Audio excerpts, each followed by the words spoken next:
ಪೆಟ್ಟಿಗೆಯಿಂದ ಹೊರಬಂದ ಇಂದಿನ ಕಥೆಯ ಹೆಸರು ಪಾರಿವಾಳ. ಬನ್ನಿ ಕಥೆಯನ್ನು ಪ್ರಾರಂಭಿಸೋಣ. ಸೀಮಾ ಒಂದು ಕನಸು ಕಂಡಳು. ಕನಸಿನಲ್ಲಿ ಅವಳು ಪಾರಿವಾಳವಾಗಿದ್ದಳು. ಅವಳು ಹಾರುತ್ತಾ ಹಾರುತ್ತಾ ಒಂದು ಮನೆಯ ಮಹಡಿ ಮೇಲೆ ಕುಳಿತಳು. ಅವಳಿಗೆ ತುಂಬಾ ಹಸಿವಾಗಿತ್ತು.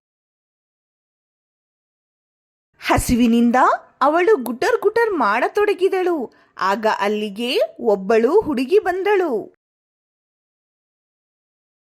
ಅವಳು ಸೀಮಾಳಿಗೆ ಕಾಳುಗಳನ್ನು ಹಾಕಿದಳು. ಸೀಮಾ ಆರಿಸಿಕೊಂಡು ತಿಂದಳು. ತಕ್ಷಣ ಅವಳ ಬಾಯಿಯಲ್ಲಿ ಒಂದು ಕಲ್ಲು ಸಿಕ್ಕಿತು. ಅವಳು ಕಿರುಚಿದಳು.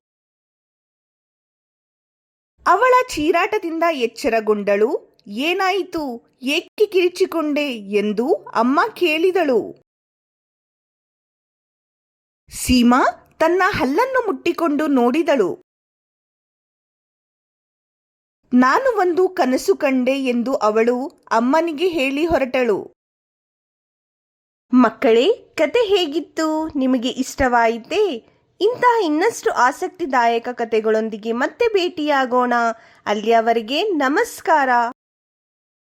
ಇಂತಹ ಆಸಕ್ತಿದಾಯಕ ಕತೆಗಳನ್ನು ಕೇಳಲು ಈ QR ಕೋಡ್ ಅನ್ನು ಸ್ಕ್ಯಾನ್ ಮಾಡಿ.